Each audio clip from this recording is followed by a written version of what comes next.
Bismillahirrahmanirrahim. Assalamualaikum warahmatullahi wabarakatuh.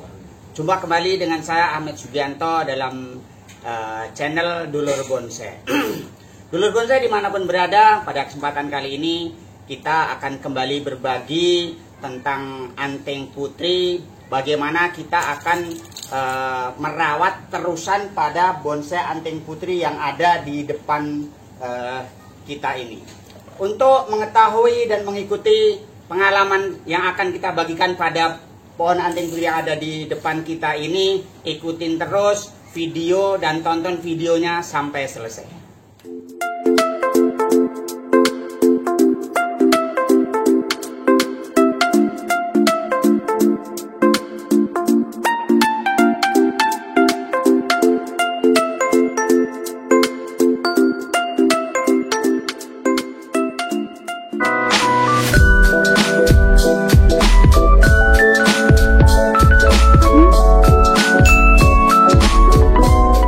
Dulur bonsai dimanapun berada, pada kesempatan kali ini kita akan berbagi bagaimana kita akan merawat terusan pada bonsai anting putri yang kita lihat di depan kita ini. Nanti akan kita berbagi pengalaman bagaimana cara pengawatan, bagaimana kita akan berbagi pembesaran perantingan, dan bagaimana kita nanti juga akan ganti media pohon anting putri yang ada di depan kita ini. Dan nanti kita juga akan jelaskan bagaimana kita tetap stabilkan dia di pot kecil. Walaupun ini adalah cabang terusannya masih banyak, seharusnya dia di media yang lebih besar, akan tapi saya tetap bertahan pada pot yang memang sudah terkesan cocok untuk ditempatkan atau ditempati oleh pohon yang sudah jadi.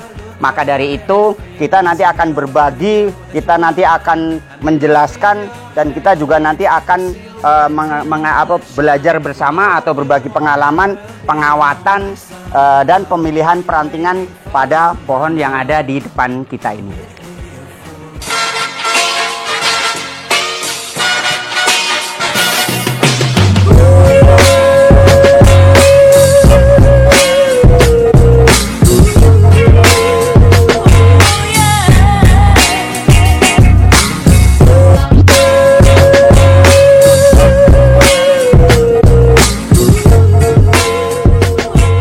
Dulur bonsai dimanapun berada, mari kita ikutin mulai praktek apa yang akan kita jelaskan pada bonsai anting putri yang ada di depan kita ini.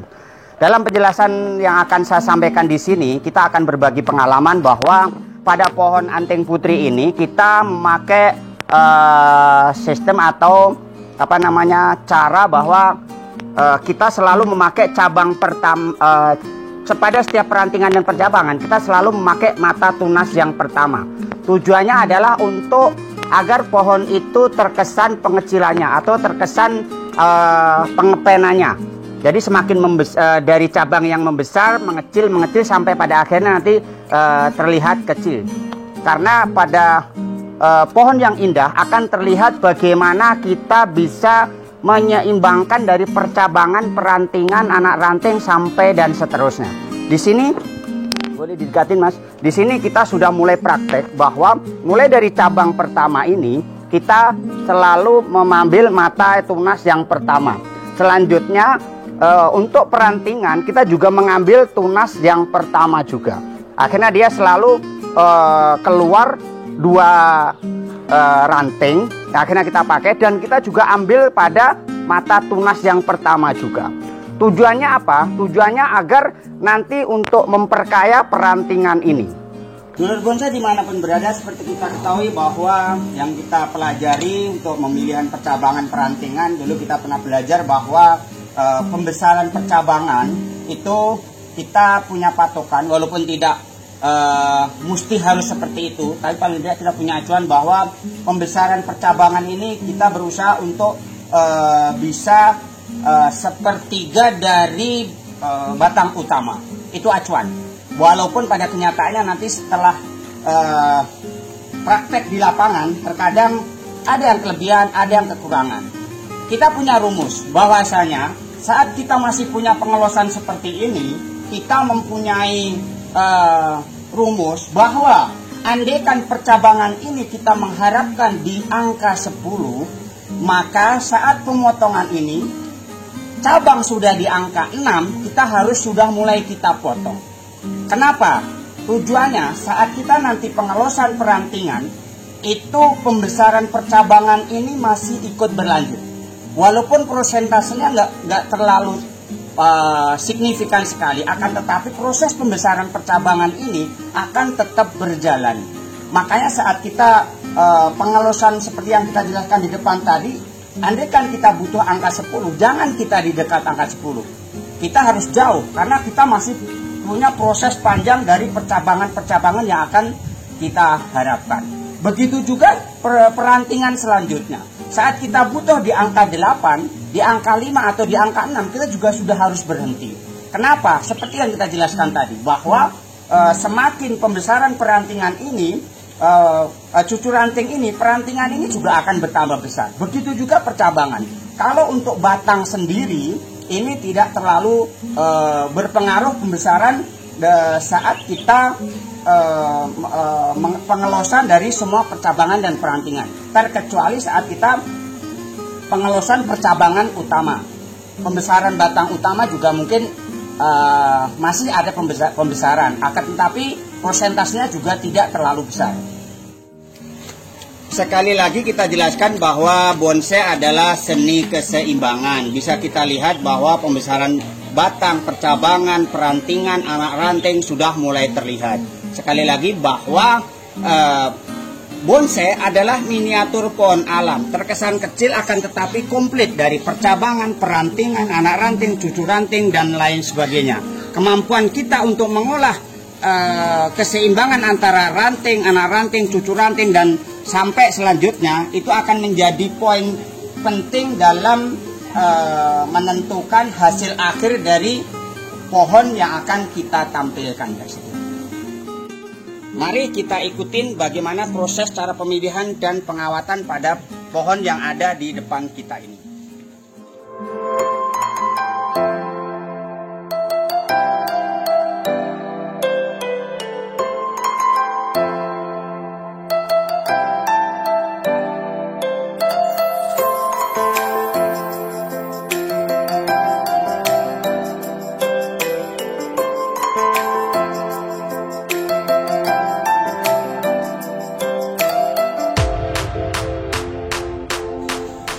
Bonsai dimanapun berada, seperti biasa kita saat mau melaksanakan eksekusi pohon, mau pemilihan perantingan, percabangan, atau mau pengawatan, usahakan kita selalu membersihkan ujung perantingan, biar kita bisa melihat apa yang ada di dalam pohon tersebut. Dan kita akan tahu percabangan, perantingan, anak ranting yang mana yang akan kita buang dan mana yang akan kita pakai.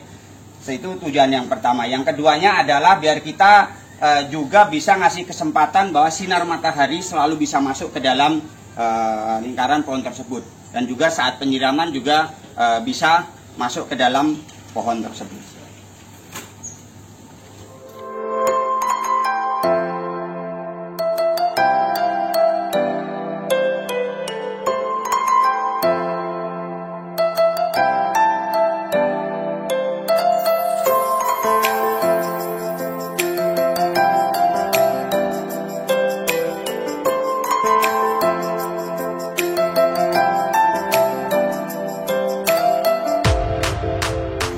Dulur bonsai dimanapun berada, saat kita dalam tahap lanjutan seperti ini, tidak semua percabangan kita kawatin, tidak semua perantingan kita kawatin, karena kita memilih perantingan yang memang sudah siap untuk dibentuk atau dibikin konsep.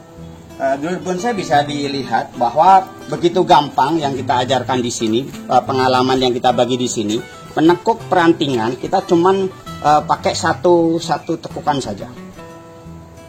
Pakai satu tekukan saja. Semuanya pakai satu tekukan saja. Naik dulu baru turun. Sama. Semuanya saya hampir sama semuanya. Semua hampir sama. Karena apa? Kita tujuannya salah satunya adalah kita untuk mengatur dimensi saat nanti pohon ini jadi. Jadi dimensinya pasti akan selalu dapat.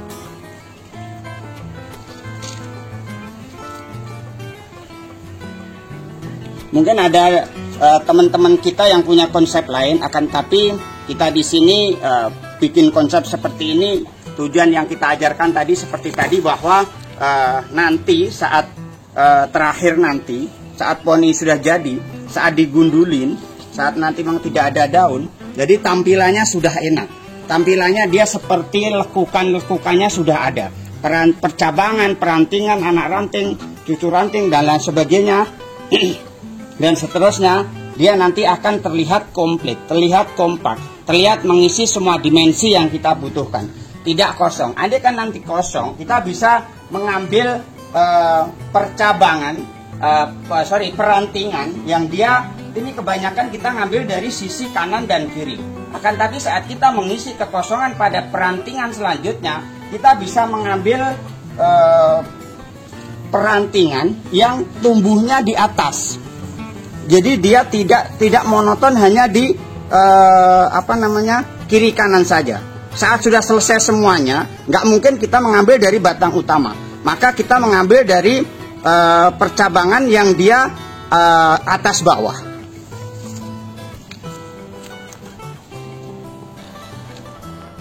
Dulur bonsai dimanapun berada, pohon yang akan kita rawat tadi juga kita akan ganti media seperti biasa.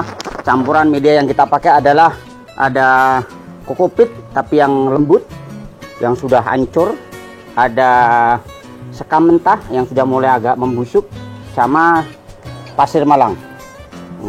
Perbandingannya adalah 3:1.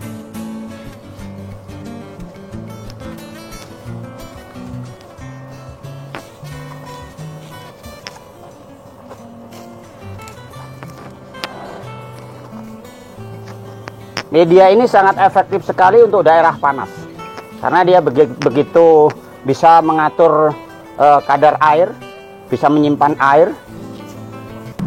Dulur bonsai, mari kita bongkar, kita eksekusi pohon yang ada di depan kita ini.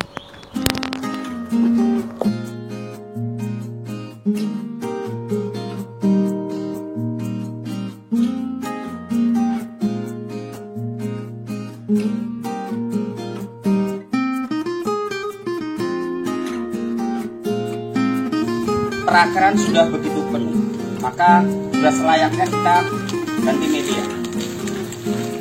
Ganti media tidak menghitung jangka waktu, akan tetapi kita melihat perkembangan pohon itu sendiri. Paling cepat pohon Anteng Putri 3 bulan sudah bisa menunjukkan bahwa media yang ada di perakarannya sudah tidak efektif lagi.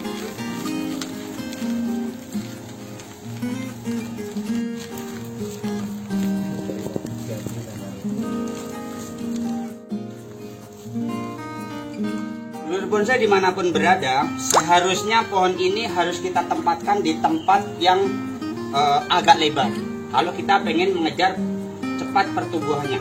Akan tetapi seperti video sebelumnya bahwa kita pengen mencari karakter tua dari pohon tersebut, karakter tua dari batang, percabangan sampai perantingan. Maka kita tempatkan di pohon yang di pot yang lebih sempit. Salah satu tujuannya selain membuat karakter itu juga bahwa kita juga pengen menguji coba bahwa pot yang cocok untuk pohon ini apa. Pot yang cocok untuk nanti saat dia jadi seperti apa. Seperti itu. Walaupun resikonya bahwa perkembangannya sedikit terlambat.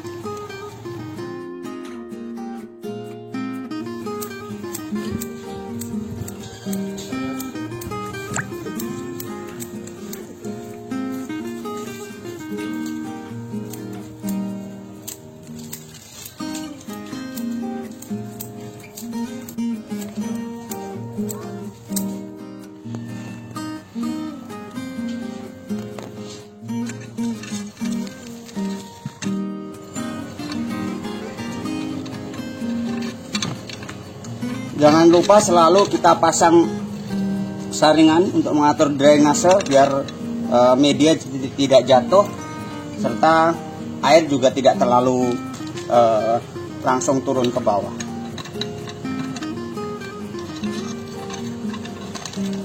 Karena pohon ini adalah pohon ukuran small, seperti seperti kita jelaskan bahwa ukuran small, medium, ataupun mame, kita selalu menggunakan kawat.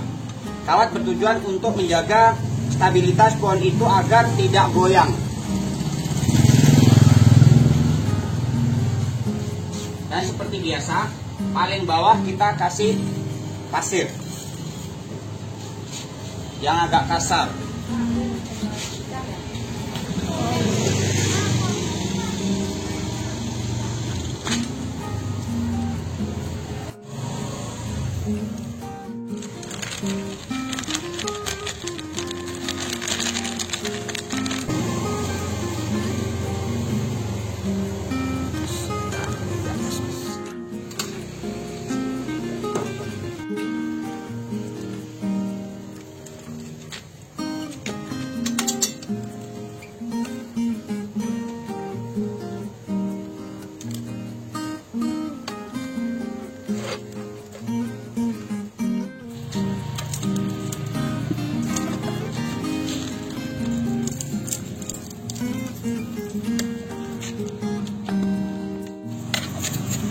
Hal terpenting dalam ganti media dalam sebuah pohon adalah kita harus usahakan untuk bisa rapat, padat maksudnya.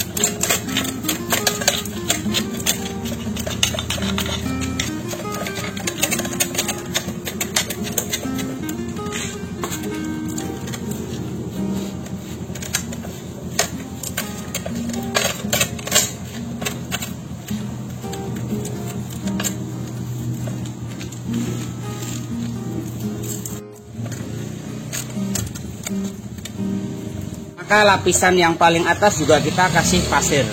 Tujuannya adalah biar tidak gampang pergi atau hilang saat kita siram. Karena media yang pertama tadi adalah relatif gampang hanyut.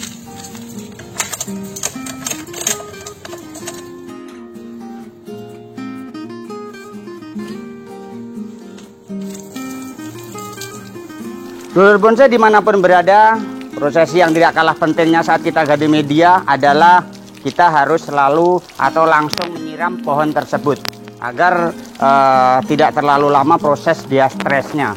Dan juga usahakan bahwa saat kita nyiram benar-benar air ini harus penuh sampai benar-benar menyentuh dasar dari drainase pohon ini. Dan kita pastikan bahwa drainasenya adalah selalu lancar. Air bisa mengalir, benar-benar mengalir dari drainase yang kita siapkan seperti tadi. Dulur bonsai dimanapun berada, demikian tadi kita telah berbagi pengalaman dalam perawatan lanjutan dari pohon yang ada di hadapan kita ini.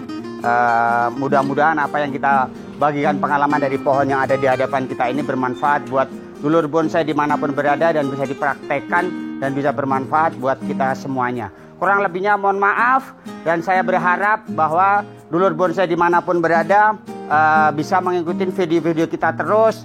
Tolong bisa di-share dan di-like video kita. Mudah-mudahan bisa berguna buat dulur bonsai dimanapun berada. Billahi taufik wal hidayah. Assalamualaikum warahmatullahi wabarakatuh.